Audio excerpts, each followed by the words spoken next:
Hello, everyone, and welcome back.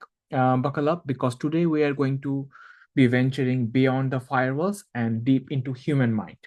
We are going to put technology on the back burner and focus on the real, unpredictable, and fascinating engine that drives all cybercrime people. We'll explore the psychology behind the screen, looking at the masterminds, the unsuspecting targets, and the digital detectives trying to keep up. This is where cybercrime gets personal. So, why are we focusing so much on the human factor? Imagine a bank robbery. Is that story really about the getaway car, the make, the model, the horsepower? No. The real story is about the robbers. Why did they do it? What was their plan?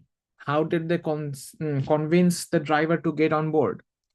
It's the exact same with cybercrime. The technology, the malware, the exploit, the compromised server, that's just the getaway car. The real story, the one we need to understand to stop the crime, is about the person at the keyboard. We'll explore questions like what motivates a brilliant young programmer to build ransomware instead of next big app? How does a seasoned CEO who handles multi-million dollar deals get tricked by a simple fake invoice? And we'll even go a um, step deeper. How do we, as a society, decide what's a crime in the first place?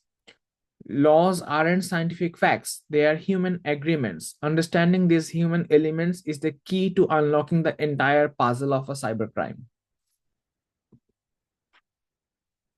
To make sense of it all, let's break down a cast of characters in the digital drama. You can't understand the story without knowing the players. First of all, let's talk about the attackers.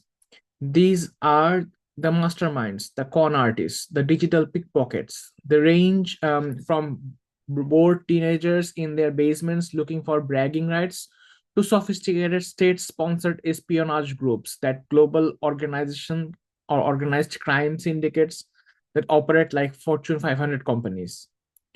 And then let's talk about the victims. This is the biggest group, and it includes literally everyone. It could be you, me, falling for a phishing scam. It could be a small business whose files are held for ransom. It could be a hospital whose life support systems are shut down, or an entire nation whose power grid is targeted. And then finally, law enforcement.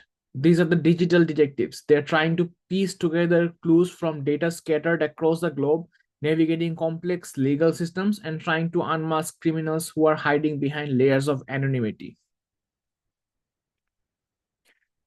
Here is the secret weapon of every cyber criminal: the human brain. Your brain is powerful, but it's also incredibly lazy. To save energy, it creates mental shortcuts or biases to make thousands of decisions a day.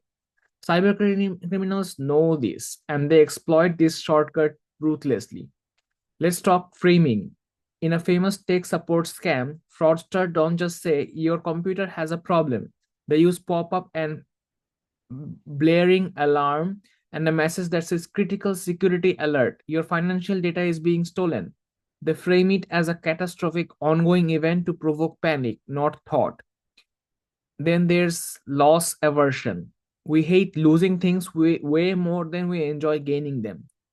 This is the engine behind most ransomware. The criminals know that the fear of losing your precious family photos or critical business files is a much more powerful motivator than the pain of paying a few $100s.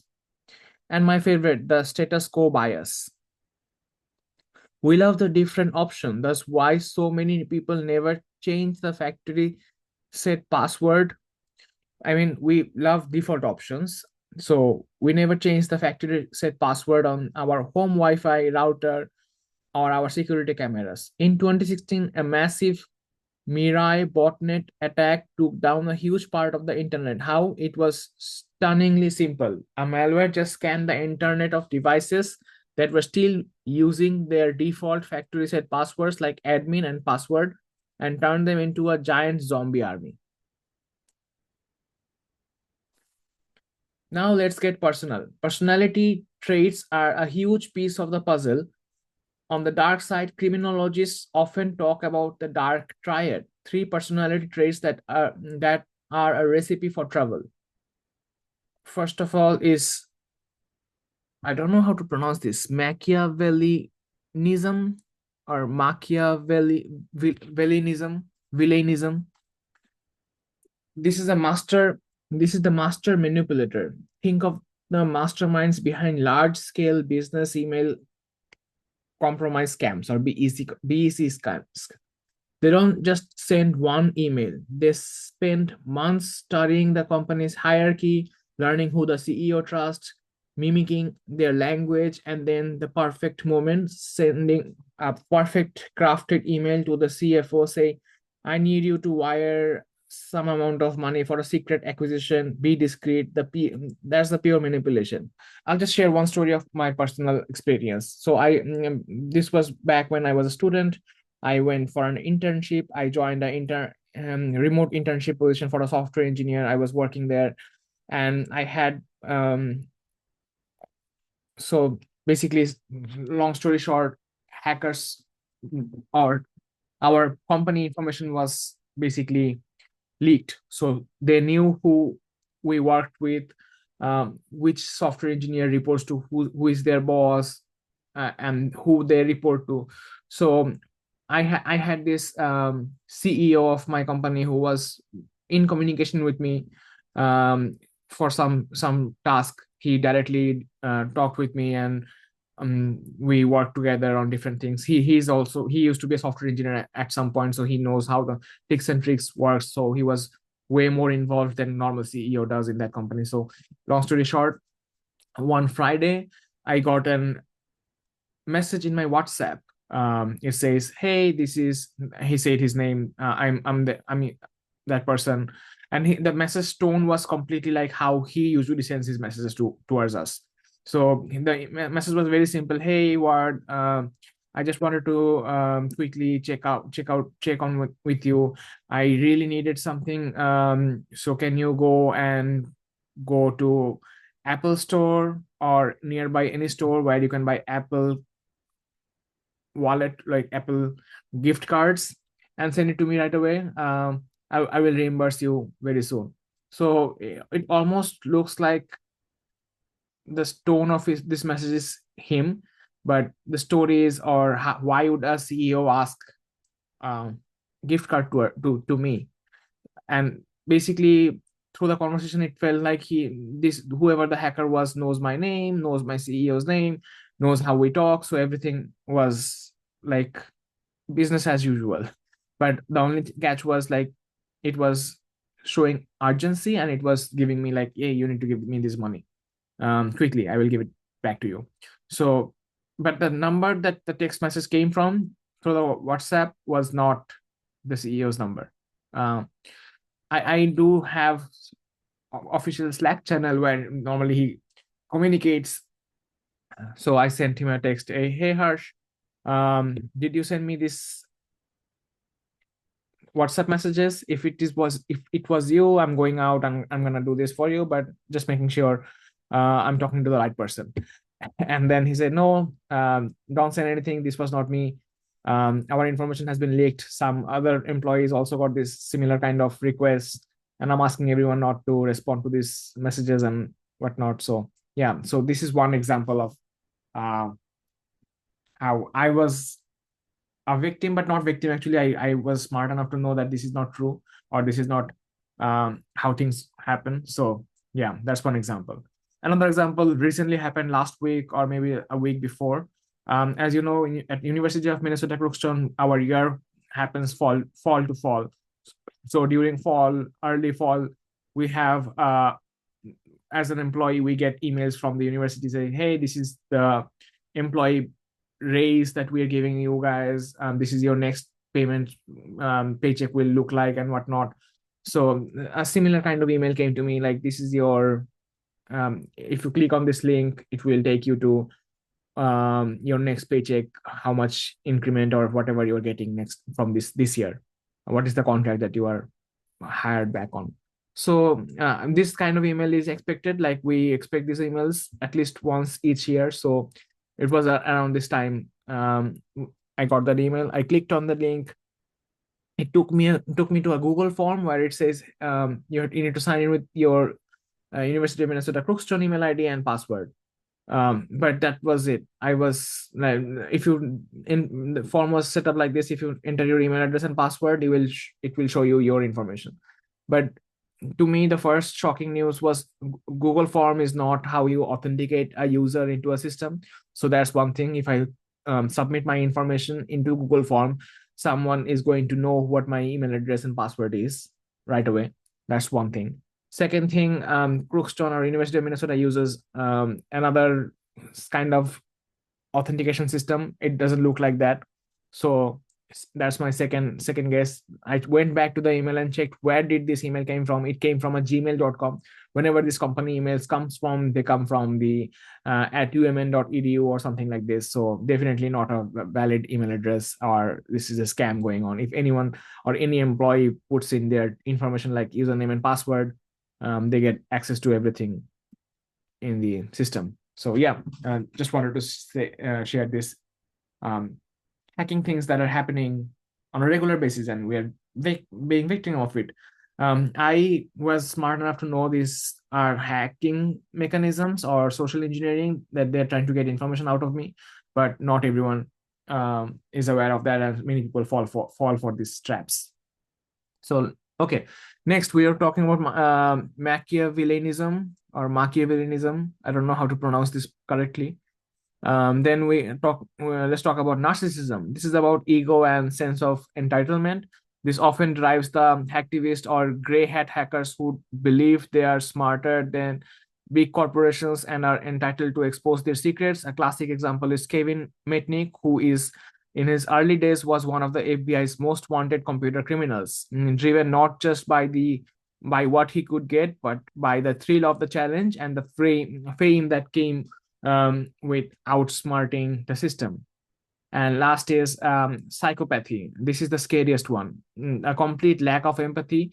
These are the actors who can deploy ransomware on a hospital network, watch as surgeries are cancelled and patient care is thrown out into chaos, and feel absolutely nothing but an annoyance if the ransom isn't paid on time. In 2021, attacks on Ireland health service executive, which crippled the nation's healthcare system for weeks, is a chilling example of this cold, cultivated disregard of human life. Now, culture is the inside script that tells us how to act. It is happening on two levels. National culture, think about romance scams.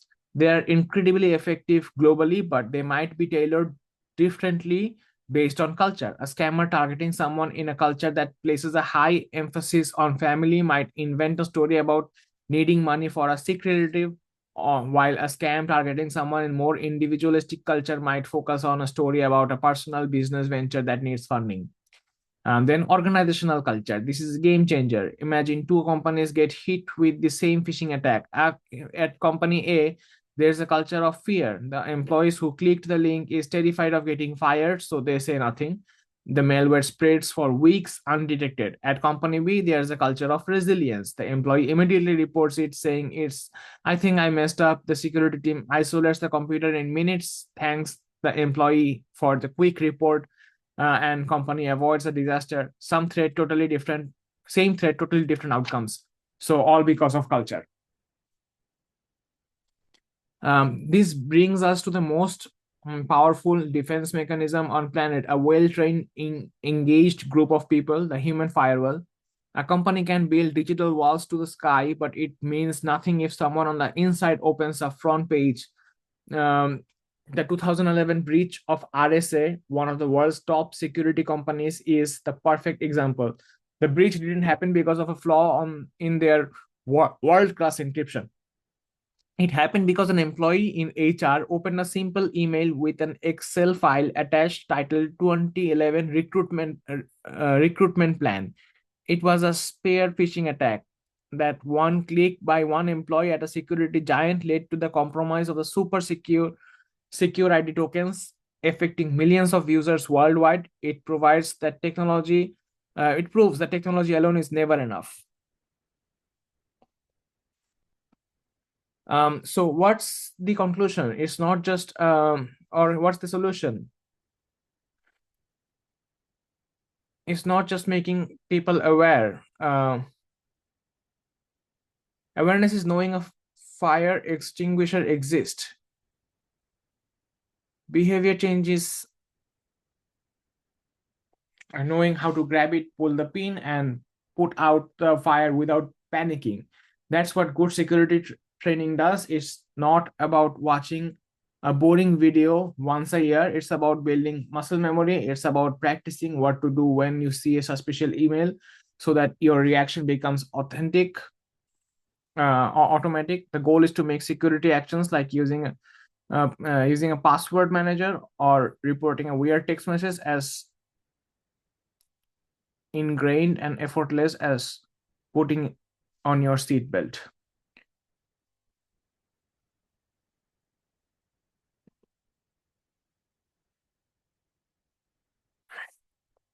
So let's bring it all home. If you remember one thing from today, let it be this: cybercrime is a profoundly human story. The technology is just the setting. We saw it with the massive 220 Twitter hack, where the accounts of some of the most powerful people on earth were compromised. The master key wasn't a piece of a brilliant code; it was simple phone call from a teenager convinced an employee he was from the help desk. He hacked the person, not the platform. We saw it with the Tesla insider in 2018, where an employee's feeling of being wronged, a human emotion, led him to commit sabotage from the inside. These cases shout a single truth: the motivations, the biases, the personalities, and the cultures of the people involved are the real battlefield. An effective defense strategy isn't just about patching software, it's about understanding people, because in the ongoing war against cybercrime, you can't patch a person.